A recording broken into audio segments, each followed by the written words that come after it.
ಅಲ್ಲಮ್ಮ, ಅವಳ ಜೊತೆ ನ್ಯಾಯವಾದ ರೀತಿಯಲ್ಲಿ ಹೋರಾಟ ಮಾಡಿ ಗೆಲ್ಲಕ್ಕಾಗಲ್ಲ ಅಂತೇಳಿ ಈ ರೀತಿ ಕೆಲಸನ ಮಾಡೋದು ನೀನು. ಆದ್ರೂ ನೀನು ಇಷ್ಟು ಕೀಳುಮಟ್ಟಕ್ಕೆ ಇಳಿತಿ ಅಂತ ನಾನು ಅನ್ಕೊಂಡಿರ್ಲಿಲ್ಲ. ಅಯ್ಯೋ ಮಾವ, ನಾನೇನು ಮಾಡಿಲ್ಲ. ನಾನೇ ಕಿವಿಡಿಗೆ ಹೊಡಿಲಿ. ಯಾಕನಿತ ನನ್ ಮೇಲೆ ಈ ಸುಳ್ಳಾಪಾದನೆ ಹೊರಿಸ್ತಿದ್ಯಾ? ನಿನ್ ಉದ್ದೇಶ ಆದ್ರೂ ಏನು? ಹೊಡ್ತಿರೋದ್ ನೀನು. ಸೊ ನಿನ್ ಉದ್ದೇಶ ಏನು, ನಿನ್ ಮನ್ಸಲ್ಲಿ ಏನಿದೆ ಅಂತ ನೀನ್ ಹೇಳ್ಬೇಕು ಜಾನ್ಸಿ. ಹೊಡ್ಸ್ಕೊಂಡವಳು ನಾನ್ ಯಾಕೆ ಸುಳ್ಳು ಹೇಳಿ? ನಾನ್ ಸುಳ್ಳು ಹೇಳಿದ್ರು ನನ್ ತಲೆಲಾಗಿರೋ ಗಾಯ ಸುಳ್ಳ, ನಿನ್ ಕೈಯಲ್ಲಿರೋ ಒನ್ಕೆ ಸುಳ್ಳ?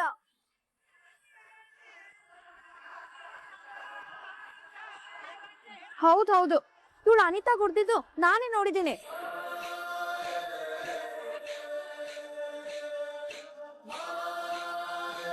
ಹೌದು, ನೀನು ಹೊಡೆದಿದ್ದೀಯ ಅನ್ನೋದ್ರಲ್ಲಿ ಯಾವ ಅನುಮಾನನೂ ಇಲ್ಲ ಬಿಡು. ಯಾಕಂದ್ರೆ ನೀನು ಒನಕೆ ತಗೊಂಡು ಬರ್ಬೇಕಾದ್ರೆ ಅದನ್ನ ನೋಡಿ ಒಂದು ಕ್ಷಣ ನನಗೆ ಮೀಟರ್ ಆಫ್ ಆಗಿತ್ತು. ಅಂದ್ರೆ ನೀನು ಒನಕೆ ತಗೊಂಡು ಬಂದಿರೋದು ಅನಿತಾ ಹೊಡಿಬೇಕು ಅಂತಾನಾ? ಅತ್ತನೇ ಅಂತ ಹೇಳಿದ್ದು ಮಾವ, ಅದಕ್ಕೆ ಈಸ್ಕೊಂಡ್ ಬಂದಂತ ಹೇಳಿದ್ನಲ್ಲ. ಲೇ ಕತ್ತೆ, ನಾನ್ ಯಾವಾಗ ಒನ್ಕೆ ಎತ್ಕೊಂಡ್ ಬಾ ಅಂತ ಹೇಳ್ದೆ?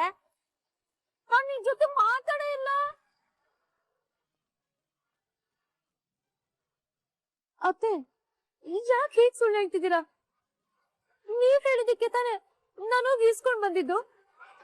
ಇಲ್ಲ ಅಂದಿದ್ರೆ ಅವ್ರ ಮನೇಲಿ ಒನಕೆ ಇದೆ ಅಂತ ನನಗೆ ಗೊತ್ತಾಗ್ತಿತ್ತು. ಹೇಗ್ ತಿಳ್ಕೊಂಡೋ?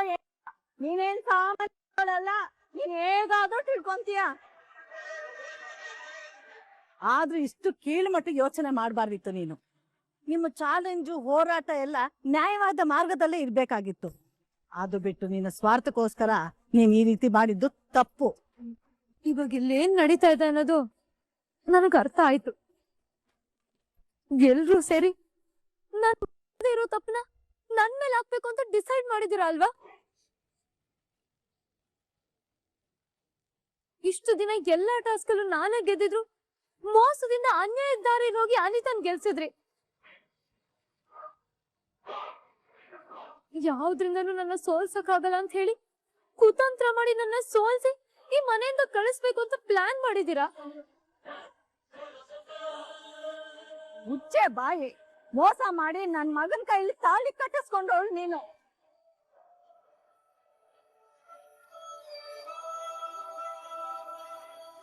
ಅನ್ಯಾಯದ ದಾರಿಯಲ್ಲಿ ನಮ್ ಮನೆಗ್ ಬಂದು ಸೇರ್ಕೊಂಡವಳು ನೀನು. ಹೌದಮ್ಮ, ನೀನು ನ್ಯಾಯ ರೀತಿ ಮಾತಾಡೋದ್ರ ಬಗ್ಗೆ ಕೇಳಿದ್ರೆ ಭೂತದ ಬಾಯಲ್ಲಿ ಭಗವದ್ಗೀತೆ ಕೇಳದಾಗಿದೆ. ಸುಳ್ಳು, ಮೋಸ, ವಂಚನೆಯಿಂದ ನಮ್ಮ ಮುಂದೆ ನಿಂತಿರೋ ನೀನು ನಮಗೆ ನೀತಿ ಪಾಠ ಹೇಳೋದು ಬರಬೇಡ. ನನ್ನ ಉದ್ದೇಶ ಅದಲ್ಲ ದೊಡ್ಡ ಮಾವ. ಮೇಡಮ್ ಪ್ಲೀಸ್ ಮಾತಾಡ್ಬೇಡಿ. ನೀವು ಗೇಮ್ ರೀತಿ ನೋಡ್ಬೇಕು. ನೀವು ಇದನ್ನೆಲ್ಲ ಪರ್ಸನಲ್ ಆಗಿ ತಗೊಂಡು ಫಿಸಿಕಲ್ ಆಗಿ ಅಟ್ಯಾಕ್ ಮಾಡ್ತೀರಂತ ನಾನು ಅನ್ಕೊಂಡೇ ಇರ್ಲಿಲ್ಲ. ನೀವು ಅನಿತಾ ಅವ್ರ ಮೇಲೆ ಕೈ ಮಾಡಿ ತಪ್ಪು ಮಾಡ್ಬಿಟ್ರಿ ಮೇಡಮ್.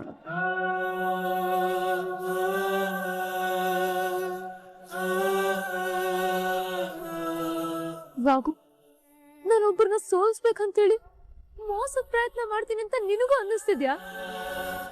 ಇದೆಲ್ಲ ನನ್ನ ಸೋಲಿಸ್ಬೇಕು, ನನ್ನ ಮನೆಯಿಂದ ಕಳಿಸ್ಬೇಕು ಅಂತ ಎಲ್ರೂ ಸೇರಿ ಮಾಡಿರೋ ಪ್ಲಾನ್. ನೋಡಮ್ಮ, ನೀನ್ ಈ ರೀತಿ ನಮ್ಮ ಸಣ್ಣ ಪುಟ್ಟ ತಪ್ಪುಗಳನ್ನ ಪಾಯಿಂಟ್ ಔಟ್ ಮಾಡಿ ತೋರಿಸಿ ನಿನ್ನ ತಪ್ಪುಗಳನ್ನ ಮುಚ್ಕೊಳ್ಳೋ ಪ್ರಯತ್ನ ಮಾಡಬೇಡ. ನಿನ್ನ ಮಾತನ್ನ ನಂಬೋದಕ್ಕೆ ಇಲ್ಲಿ ಯಾರೂ ರೆಡಿ ಇಲ್ಲ.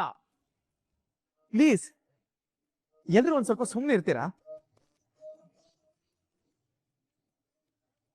ಮೊದ್ಲು ಅನಿತಾ ಅವ್ರಿಗಾಗಿರೋ ಗಾಯಕ್ಕೆ ಫಸ್ಟ್ ಏಡ್ ಮಾಡೋಣ, ಆಮೇಲೆ ಯಾರ್ದು ಸರಿ ತಪ್ಪು ಅಂತ ಡಿಸೈಡ್ ಮಾಡಿದ್ರಾಯ್ತು. ಅನಿತಾ ಅವ್ರೆ, ನೀವು ಬನ್ನಿ ಕೂತ್ಕೊಳ್ಳಿ. ಪಲ್ಲವಿ, ಐಸ್ ಪ್ಯಾಕ್ ತಗೊಂಡ್ ಬಾ. ಸರಿ.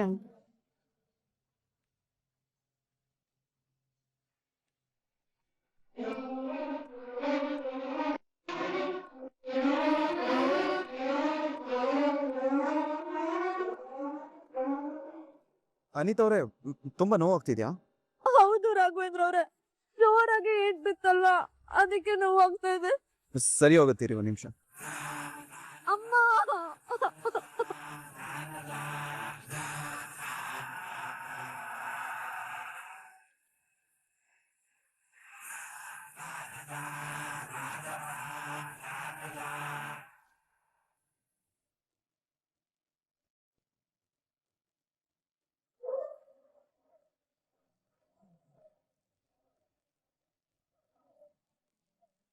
ಏನಮ್ಮ ಹೇಳಿದೆ ನೀನು? ನಾವೆಲ್ಲರೂ ಸೇರ್ಕೊಂಡು ನಿನ್ನನ್ನು ಸೋಲಿಸ್ಬೇಕು ಅಂತ ಪ್ಲಾನ್ ಮಾಡಿದೀವಾ? ಆಯ್ತಮ್ಮ, ಇವಾಗೊಂದು ಟಾಸ್ಕ್ ಕೊಡ್ತೀವಿ. ಅದರಲ್ಲಿ ಯಾವ ಜಡ್ಜ್ಮೆಂಟು ಇರೋದಿಲ್ಲ. ಸೋಲು ಗೆಲುವಿನ ನಿರ್ಧಾರನೂ ಮಾಡಲ್ಲ. ಯಾರು ಸೋತ್ರು ಯಾರು ಗೆದ್ರು ಅನ್ನೋ ನಿರ್ಧಾರನ ನೀವೇ ಮಾಡಿ. ನೆಕ್ಸ್ಟ್ ನಿಮ್ಮಿಬ್ರಿಗೂ ಸೈಕಲ್ ರೇಸ್ ಟಾಸ್ಕ್ ಕೊಡ್ತೀನಿ. ಅದರಲ್ಲಿ ನಿಮ್ಮ ಶಕ್ತಿ ಯುಕ್ತಿನ ಬಳಸಿ ಯಾರು ಮೊದಲು ಗುರಿ ಮುಟ್ತಾರೋ ಅವರೇ ವಿನ್ನರ್. ಅದನ್ನ ನಾವು ತೀರ್ಮಾನ ಮಾಡಲ್ಲ. ಮೊದಲು ಬಂದವರು ವಿನ್ನರ್ ಅಂತ ಈಗಲೇ ಘೋಷಣೆ ಮಾಡ್ತಾ ಇದ್ದೀನಿ.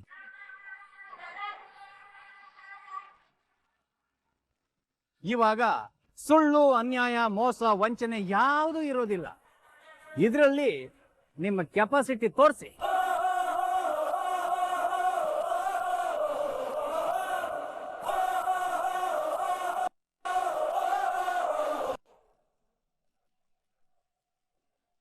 ಯಾರಾದ್ರೂ ನಮ್ಮನ್ನ ನೋಡಿ ಕಲ್ಲು ಹೊಡೆದ್ರೆ ಅದನ್ನೇ ಬೆಳವಣಿಗೆ ಮೆಟ್ಲು ಮಾಡಿಕೊಂಡು ಬೆಳೆಯೋ ಕೆಟಗರಿಗೆ ಸೇರಿದವಳು ಆ ಝಾನ್ಸಿ.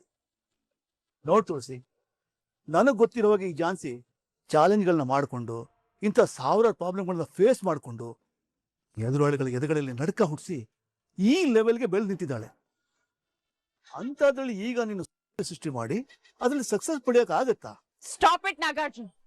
ನಿನಗೆ ಯಾವಾಗ್ಲೂ ಆ ಜಾನ್ಸನ್ ಅದೇ ಕೆಲಸ ಅಲ್ವಾ? ಇದ್ದಿದ್ದಿನ ಇದ್ದ ಹಾಗೆ ಹೇಳಿದ್ರೆ ಕೆಂಡದಂತ ಕೋಪ ಬರುತ್ತೆ ಅನ್ನೋ ಗಾದೆ ಮಾತೆ ಇರ್ಬೇಕಾದ್ರೆ ನೀನ್ ಹೀಗೆ ಕೋಪ ಮಾಡ್ಕೊಳ್ಳೋದ್ರಲ್ಲಿ ಆಶ್ಚರ್ಯ ಏನೂ ಇಲ್ಲ ಬಿಡು. ನಾನು ಝಾನ್ಸಿನ ಹೊಗಳ್ತಾ ಇಲ್ಲ, ಇರೋ ಸತ್ಯನೇ ಹೇಳ್ತಾ ಇದ್ದೀನಿ. ಯಾವ ಸತ್ಯ? ಝಾನ್ಸಿ ತನ್ನ ಎಲ್ಲಾ ಶತ್ರುಗಳನ್ನ ಮಟ್ಟ ಹಾಕಿ ಇಲ್ಲಿವರೆಗೂ ಬೆಳೆದು ನಿಂತಿದ್ದಾಳೆ ಅನ್ನೋ ಸತ್ಯ. ಇರ್ಬೋದು ನಾಗಾರ್ಜುನ್. ಇಷ್ಟು ದಿನ ಝಾನ್ಸಿ ಹೋರಾಡ್ತಾ ಇದ್ದಿದ್ದು ಅವಳ ಶತ್ರುಗಳ ಜೊತೆಲೆ.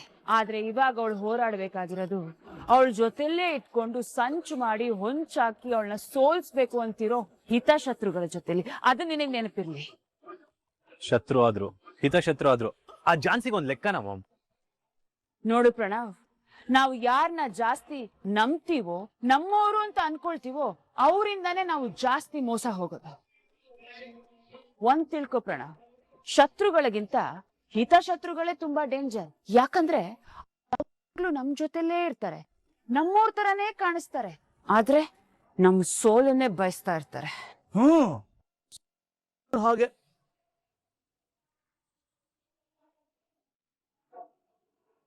S Nagarjun, you are absolutely right. ಹೇಗೆ ಈ ತುಳಸಿ ಆ ಝಾನ್ಸಿ ಜೊತೆಲೇ ಇದ್ಕೊಂಡು ಅವಳು ಸಂಸಾರನ ಹಾಳು ಮಾಡ್ಬೇಕು ಅಂತ ಇದ್ದಾಳೋ, ಹಾಗೆ ಜೊತೆಲಿರೋರ್ಗೆ ನಮ್ ವೀಕ್ನೆಸಸ್ ಚೆನ್ನಾಗಿ ಗೊತ್ತಿರುತ್ತೆ.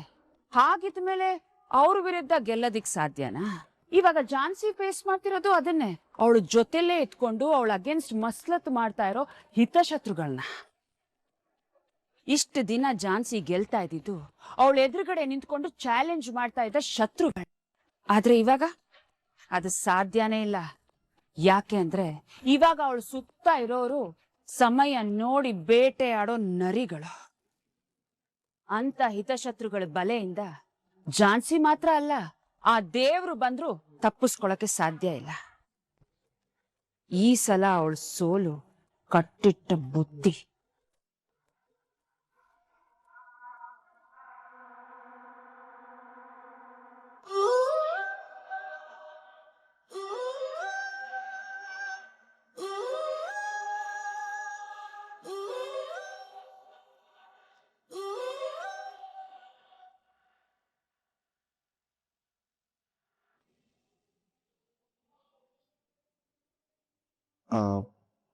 ಮೇಡಮ್, ನೀವೀಗ ಯಾಕೆ ಬೇಜಾರಲ್ಲಿ ಕೂತಿದ್ದೀರಾ ಅಂತ ನನಗೆ ಗೊತ್ತು.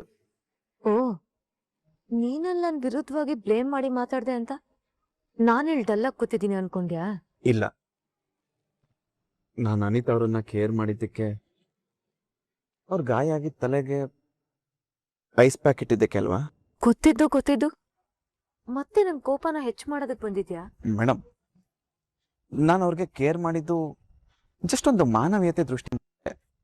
ಅದು ಬಿಟ್ಟು ನೀವು ಬೇಜಾರು ಮಾಡ್ಕೊಳ್ಳೋಂಥದ್ದು ಏನೂ ಇಲ್ಲ. ಪರವಾಗಿಲ್ಲ ಬಿಡು ರಾಘು, ನನಗೆ ಅರ್ಥ ಆಗುತ್ತೆ. ನೋಡಿ ಮೇಡಮ್, ನಿಮ್ಮನ್ನ ನೀವು ಪ್ರೂವ್ ಮಾಡ್ಕೊಳ್ಳೋದಕ್ಕೆ ಇದೇ ಒಳ್ಳೆ ಚಾನ್ಸು. ಅದಕ್ಕೆ ನೀವು ಟಾಸ್ಕಲ್ಲಿ ಗೆದ್ದು ಇಷ್ಟು ದಿನ ನೀವು ಸೋತಿದ್ದಕ್ಕೆ ಮನೆಯವ್ರು ಮಾಡಿದ್ದು ಮೋಸ ಅನ್ಯಾಯನೇ ಕಾರಣ ಅಂತ ಎಲ್ರಿಗೂ ತೋರಿಸ್ಕೊಡಿ. ಇಲ್ಲ ರಾಘು, ನನ್ ಗೆಲ್ಲೋದಕ್ಕೆ ಚಾನ್ಸೇ ಇಲ್ಲ. ಈ ಟಾಸ್ಕ್ ಅಲ್ಲಿ ನನ್ ಏನು ಪ್ರೂವ್ ಮಾಡ್ಕೊಳಕ್ಕೆ ಸಾಧ್ಯನೇ ಇಲ್ಲ. ಯಾಕೆ ಮೇಡಮ್ ಈ ತರ ನಿರಾಸೆಯಲ್ಲಿ ಮಾತಾಡ್ತಿದ್ದೀರಾ? ಈ ಟಾಸ್ಕ್ ಅಲ್ಲಿ ಸೋಲು ಗೆಲುವನ್ನ ನಿರ್ಧಾರ ಮಾಡಕ್ಕೆ ಯಾವ ಜಡ್ಜು ಇರಲ್ಲ ಅಂತ ಹೇಳಿದಾರೆ ತಾನೆ. ಹಾಗಿದ್ಮೇಲೆ ನಿಮಗೆ ಯಾಕೆ ಸೋಲಿನ ಭಯ?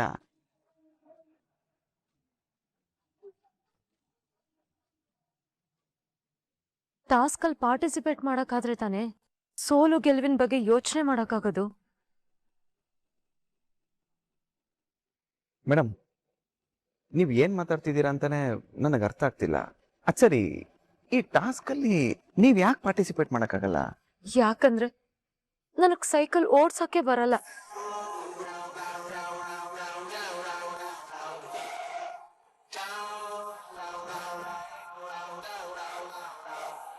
ಪರವಾಗಿಲ್ಲ ಅನಿತಾ, ನಿನ್ ಪ್ಲಾನ್ ತುಂಬಾನೇ ಚೆನ್ನಾಗಿ ವರ್ಕೌಟ್ ಆಯ್ತು. ಇದ್ರಿಂದ ಅಣ್ಣನ್ ಮನ್ಸಲ್ಲಿ ನಿನ್ ಬಗ್ಗೆ ಎಷ್ಟು ಕನ್ಸರ್ನ್ ಇದೆ ಅನ್ನೋದ್ ಗೊತ್ತಾಯ್ತು.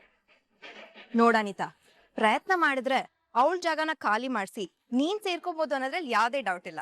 ಹೌದು ಪಲ್ಲವಿ, ರಾಘವೇಂದ್ರ ಅವ್ರ ಮನ್ಸಲ್ಲಿ ಝಾನ್ಸಿ ಇದ್ರೂನು ಅವ್ರನ್ನ ಖಾಲಿ ಮಾಡ್ಸೋದು ಅಷ್ಟೊಂದು ವಿಚಾರ ಅಲ್ಲ ಅನ್ನೋದು ನನಗೆ ಕ್ಲಿಯರ್ ಆಯ್ತು. ಸ್ವಲ್ಪ ನೋವಾಯ್ತು ಅನ್ಸ್ತಿದೆ. ಹೊಡ್ದಿರೋ ನೋವ್ಗಿಂತ ರಾಘವೇಂದ್ರ ಅವ್ರ ನನ್ ಬಗ್ಗೆ ಕೇರ್ ಮಾಡಿದ್ರಲ್ಲ, ಅದೇ ನನಗೆ ಹೆಚ್ಚು ಖುಷಿ ಕೊಡ್ತಾ ಇರೋದು. ನಿಮ್ ಅಣ್ಣನ್ ಮನ್ಸಲ್ಲಿ ನನ್ ಬಗ್ಗೆ ಇಷ್ಟ ಒಳ್ಳೆ ಅಭಿಪ್ರಾಯ ಇದೆ ಅಲ್ವಾ, ನಂಗಷ್ಟು ಸಾಕ್ ಪಲ್ಲವಿ. ನೋಡ್ತಾ ಇರು, ನಿಮ್ ಅಣ್ಣನ್ಗೆ ಝಾನ್ಸಿ ಅನ್ನೋಳು ಒಬ್ಳು ಇದ್ಲು ಅನ್ನೋದೇ ನೆನ್ಪಾಗ್ಬಾರ್ದು. ಹಾಗ ಅವ್ರ ಮನ್ಸನ್ನ ಆವರ್ಸ್ಕೋತೀನಿ. ಖಂಡಿತ ನೀನ್ ಹಾಗೆ ಮಾಡ್ಬೇಕು ಅನಿತಾ. ಜೊತೆಗೆ ಈ ಲಾಸ್ಟ್ ಟಾಸ್ಕ್ ಅಲ್ಲಿ ನೀನು ಗೆದ್ದು ನಿನ್ನನ್ನ ನೀನು ಪ್ರೂವ್ ಮಾಡ್ಕೋಬೇಕು. ಆಮೇಲೆ ಬರೋ ಎಲೆಕ್ಷನ್ ನಲ್ಲೂ ಗೆದ್ದು ನಿನ್ನ ಸ್ಥಾನವನ್ನ ನೀನು ಭದ್ರ ಮಾಡ್ಕೋಬೇಕು. ಅಲ್ಲ ದೊಡ್ಡಪ್ಪ, ನೀವ್ ಸೈಕಲ್ ರೇಸ್ ಇಟ್ಟಿದೇನೋ ಸರಿ, ಆದ್ರೆ ಇದಕ್ ಯಾರು ಜಡ್ಜ್ ಇರಲ್ಲ. ಬೇರೆ ಯಾರು ಸೋಲು ಗೆಲ್ವೆ ನಿರ್ಧಾರ ಮಾಡಲ್ಲ. ಯಾರ್ ಫಸ್ಟ್ ಬರ್ತಾರೋ ಅವರೇ ವಿನ್ನರ್ ಅಂತ ಹೇಳಿದ್ರಲ್ಲ. ಇದನ್ನೇ ಬಳಸ್ಕೊಂಡು ಅವಳೆ ಗೆದ್ರೆ ಏನ್ ಮಾಡ್ತೀರಾ? ಜಡ್ಜ್ ಇಲ್ಲ ಅಂತ ಹೇಳೋ ಅವಶ್ಯಕತೆ ಏನಿತ್ತು ದೊಡ್ಡಪ್ಪ? ಅದಕ್ಕೆ ನಿಮಗೆ ಜಡ್ಜ್ಮೆಂಟ್ ಗೊತ್ತಿಲ್ಲ ಅಂತ ಹೇಳೋದು. ನೋಡಮ್ಮ, ಈ ಗಣಪತಿ ಏನೇ ಮಾಡಿದ್ರು ಅದ್ರ ಹಿಂದೆ ಒಂದು ಲೆಕ್ಕಾಚಾರ ಇರುತ್ತೆ. ಡೋಂಟ್ ವರಿ, ಈ ಟಾಸ್ಕ್ ಅಲ್ಲಿ ಅವಳು ಗೆಲ್ಲೋದಕ್ಕೆ ಸಾಧ್ಯನೇ ಇಲ್ಲ. ಅದನ್ನ ಹೇಗೆ ಹೇಳ್ತೀರಾ ದೊಡ್ಡಪ್ಪ? ಇಲ್ಲಿ ಬೇರೆ ಏನಾದ್ರೂ ಪಾಯಿಂಟ್ ಹಾಕಿ ಅವಳು ಗೆದ್ದಿದ್ರು ಸೋಲ್ಸೋಕೆ ಯಾರಿಗೂ ಅವಕಾಶ ಇಲ್ಲ. ಒಂದ್ ವೇಳೆ ಅವಳೇ ಫಸ್ಟ್ ಬಂದ್ರೆ ಅವಳೇ ಗೆದ್ದಾಗೆ ತಾನೆ? ಅಲ್ಲೇ ಇರೋದಮ್ಮ ಈ ಗೇಮಲ್ಲಿ ಟ್ವಿಸ್ಟ್.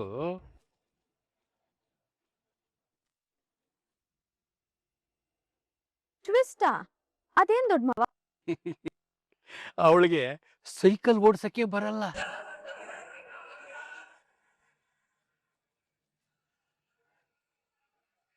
ಅದೇ ಈ ಟಾಸ್ಕ್ ಅಲ್ಲಿರೋ ಮೇಜರ್ ಅಡ್ವಾಂಟೇಜು. ಇಷ್ಟು ದಿನ ನಡೆದಿರೋ ಟಾಸ್ಕ್ ಅಲ್ಲಿ ಸೋಲು ಗೆಲುವು ನಿರ್ಧಾರ ಮಾಡಬೇಕಂದ್ರೆ ಟಾಸ್ಕ್ ಮುಗಿಯುವವರೆಗೂ ಕಾಯ್ಬೇಕಾಗಿತ್ತು. ಆದ್ರೆ ಈ ಟಾಸ್ಕ್ ಶುರು ಆಗೋದಕ್ಕೆ ಮುಂಚೆನೆ ನೀನ್ ಗೆದ್ದು ಬಿಟ್ಟಿದೀಯಾ.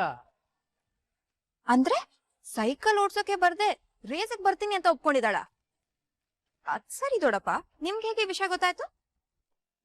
ಪಕ್ಕದ ಮನೆ ಚಿಂಟು ಸೈಕಲ್ ಓಡಿಸ್ತ, ಆಗ ಅವನಿಗೆ ಬಾ ಸೈಕಲ್ ಓಡಿಸು ಅಂದ. ಆಗ ನಂಗೆ ಸೈಕಲ್ ಓಡ್ಸಕ್ ಬರಲ್ಲ, ನಾನು ಕಲ್ತಿಲ್ಲ ಅಂತಂದ್ಲು. ಅದನ್ನೇ ಇಟ್ಕೊಂಡು ಈ ಟಾಸ್ಕ್ ನಾನು ಮಾಡಿದ್ದೀನಿ. ಹೆಂಗೆ ನಾನು? ನೀವ್ ಬಿಡಿ ದೊಡ್ಡಪ್ಪ, ಸೂಪರ್. ನೋಡ್ತಾ ಇರು, ನಾಳೆ ಅವಳ ಕತೆ ಡಮಾರು.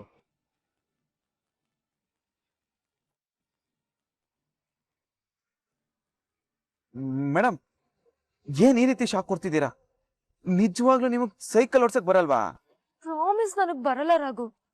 ನನ್ ಲೈಫಲ್ಲಿ ಎಲ್ಲಾನು ಅಂತ ಹಠ ಮಾಡಿ ಕಲ್ತೆ. ಬೇಕಿದ್ರೆ ರೇಸ್ ಕಾರ್ ಓಡಿಸ್ಬಿಡ್ತೀನಿ. ಆದ್ರೆ ನನಗ್ ಸೈಕಲ್ ಅಂದ್ರೆ ಭಯ. ಭಯನಾ? ಅದು ನಿಮಗೆ? ನನಗ್ ನಂಬಕ್ಕೆ ಆಗ್ತಿಲ್ಲ. ನಂಬ್ಲೇಬೇಕು ರಾಘು, ಯಾಕಂದ್ರೆ ನಂಗ ಆ ಭಯ ಈಗ್ಲಿಂದ ಬಂದಿರೋದಲ್ಲ, ಚಿಕ್ಕ ವಯಸ್ಸಿಂದ ಇರೋದು.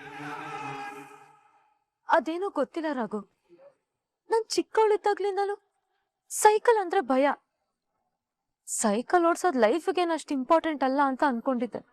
ಆದ್ರೆ ಅದೇ ನನ್ನ ಲೈಫ್ನ ಡಿಸೈಡ್ ಮಾಡುತ್ತೆ ಅಂತ ಈಗ ಗೊತ್ತಾಗ್ತಿದೆ.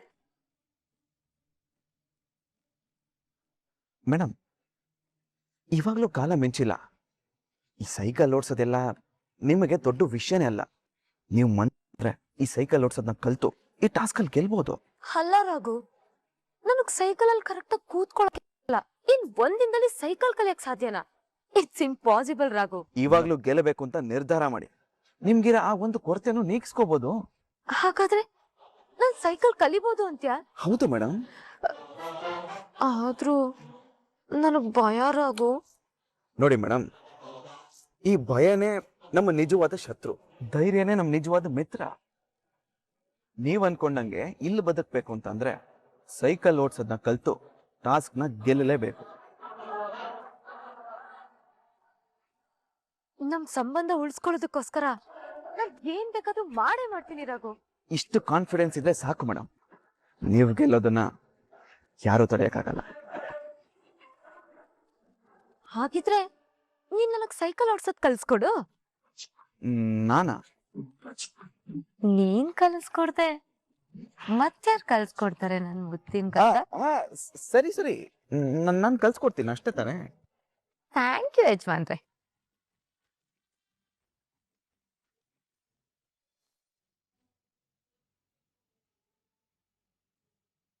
ಓಕೆ, ನೀವು ಸೈಕಲ್ ಓಡಿಸ್ಬೇಕಾರೆ ಯಾವಾಗ್ಲೂ ನೆಲ ನೋಡ್ಲೇಬಾರ್ದು. ನಮ್ ಕಾನ್ಸಂಟ್ರೇಷನ್ ಏನಿದ್ರು ರೋಡ್ ನೋಡ್ತಾ ಸೈಕಲ್ ಓಡಿಸ್ತಾ ಇರ್ಬೇಕು. ಆಮೇಲೆ ಇನ್ನೊಂದು, ಬ್ರೇಕ್ ಮೇಲೆ ಎಡಗೈ ಕಂಪಲ್ಸರಿ ಇರ್ಲೇಬೇಕು. ಅದ್ ಗೊತ್ತಾಯ್ತು ರಾಘು, ಆದ್ರೆ ನನ್ ಕೆಳಗ್ ಬಿದ್ಬಿಟ್ರೆ? ಮೇಡಮ್, ಅದನ್ನ ಬ್ಯಾಲೆನ್ಸ್ ಮಾಡೋದನ್ನೇ ಸೈಕಲ್ ಓಡಿಸೋದು ಅಂತ ಹೇಳೋದು.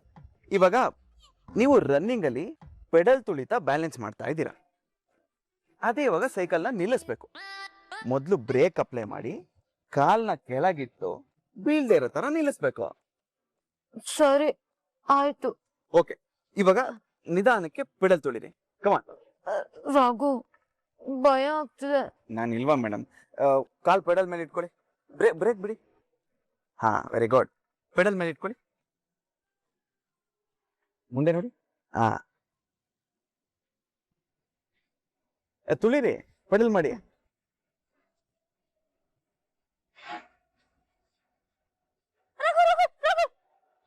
ಮೇಡಮ್, ಹ್ಯಾಂಡಲ್ ಸ್ಟ್ರೈಟ್ ಆಗಿ ಇಟ್ಕೊಳ್ಳಿ. ನೀವು ಪೆಡಲ್ ಮೇಲೆ ಇಟ್ಕೊಳ್ಳಿ ಕಾಲು. ಹಾ, ವೆರಿ ಗುಡ್.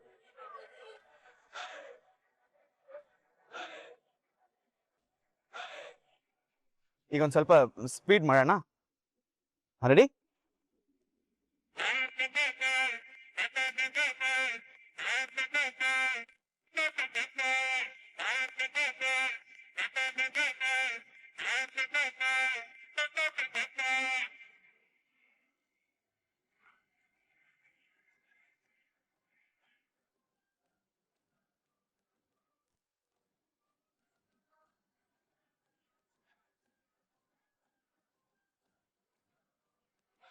ರಾಘು, ಸೈಕಲ್ ಕಲಿಯೋದು ಇಷ್ಟು ಚೆನ್ನಾಗಿರುತ್ತೆ ಅಂತ ಮೊದ್ಲೇ ಗೊತ್ತಿದ್ದಿದ್ರೆ ಯಾವಾಗ್ಲೂ ನೀನ್ ಹಿಂದೆ ಬಿದ್ದಿರ್ತಿದ್ದೆ.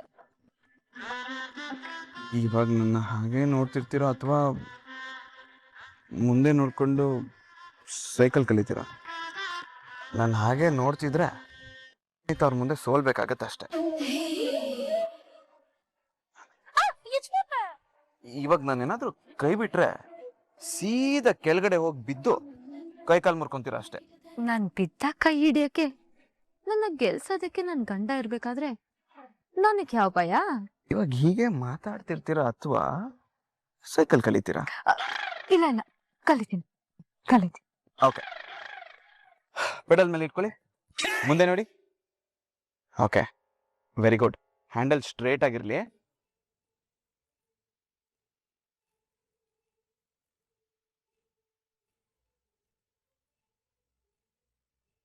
ಮೇಡಮ್, ನಾನು ಅವಾಗಲೇ ಹೇಳ್ದೆ ತಾನೆ, ಮುಂದೆ ನೋಡಿ.